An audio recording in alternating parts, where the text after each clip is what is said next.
বগুড়ায় মাকে হত্যার পর ডিপ ফ্রিজে রাখার ঘটনা নতুন মোড় নিয়েছে। ছেলে নয় বরং বাড়ির ভাড়াটিয়া এই হত্যাকাণ্ডের সাথে জড়িত এমন চাঞ্চল্যকর তথ্য দিয়েছে পুলিশ।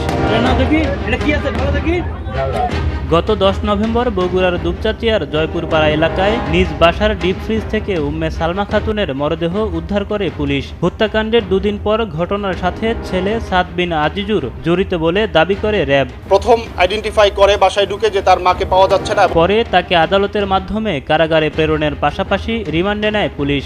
সাদকে সাবজেক্ট মনে হয়েছে, তখন আমরা তার কলেজে যাই। কলেজে যে টোটাল ভিডিও ফুটেজটা আমরা নিয়ে 8 ঘন্টা 2টা ক্যামেরা 16 ঘন্টা ভিডিও ফুটেজ পর্যালোচনা করে দেখি যে সে যথাসময়ে তার ক্যাম্পাসে প্রবেশ করছে এবং যথাসময়ে সে বের হয়ে যাচ্ছে। সাদকে রিমান্ডে নেওয়ার পর আবারও তদন্তে নামে পুলিশ। মা হত্যাকাণ্ডে ছেলে সাদ নাকি অন্য কেউ জড়িত তা নিয়ে তদন্ত শুরু করতেই বেরিয়ে আসে চাঞ্চল্যকর তথ্য।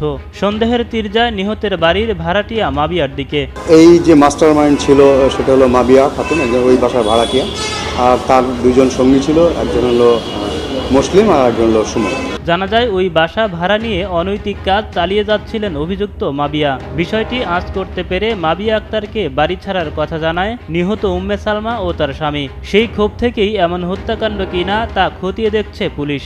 ভিকটিমের 2টা মোবাইল উদ্ধার হয়েছে, আর ওই বাসায় যে রাউটার পাওয়া গেছিল, রাউটার উদ্ধার হয়েছে। ওই বাসায় তারা তালা দিয়ে পালিয়ে গেছিল, চাবিটা নিয়ে গেছে, সেই চাবিটা মাবিয়ার বাসা থেকে উদ্ধার হয়েছে। পাশাপাশি যেই ভ্যানে করে তারা এই ঘটনাটা ঘটিয়ে চলে গেছে, সেই ভ্যানটাও সুমনের বাসা থেকে উদ্ধার হয়েছে। সে তো ওই বাসায় ভাড়া থাকে, 4th তলায় ভাড়া থাকে, সে মাঝে মধ্যে যায় আসে, সে জানতো যে চাবিটা কোথায় রাখা থাকে। এই ঘটনায় ভাড়াটিয়া মাবিয়া আক্তার ও তার 2 সহযোগী সুমন চন্দ্র এবং মোসলেমকে আটক করেছে পুলিশ। পরে আদালতে স্বীকারোক্তিমূলক জবানবন্দিও দিয়েছে মোসলেম। এই ঘটনায় বাকি 2 জনকে 2 দিনের রিমান্ড দিয়েছেন আদালত। মুসলিম হলো 164 দিয়েছে, আর বাকি 2 জন মাবিয়া আর সুমন হচ্ছে যে রিমান্ড দিয়েছে। স্বাস্থ্যকর অল টাইম হানিকম, সব সময় অল টাইম হেলদি লাইফ।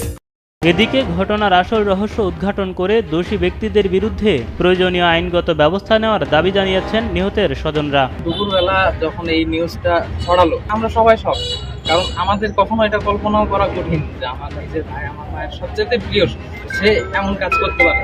তবে আমি শুরু থেকে চাইছিলাম যে যদি আমার ভাইও হয়ে থাকে, সেও যাতে সঠিক তদন্তের মাধ্যমে যাতে বের হয়, বা যদি অন্য কেউ থেকে থাকে সেটাও যাতে সঠিক তদন্তের মাধ্যমে সামনে আসে। আমার এই সন্তান এই কাজ করবে এটা আমি কোনো ভাবতেও পারিনি, করবে না। আমাদের নিশ্চিত বিশ্বাস। আমি বারবার চাচ্ছিলাম যে হত্যার সঠিক রহস্যটা বেড়ে আসে। আমার ছেলে যে অপরাধী হয় তার শাস্তি হবে, কিন্তু আমি নিরপরাধীদের শাস্তির আওতাভুক্ত না আসে এখন আমি জানতে পারছি।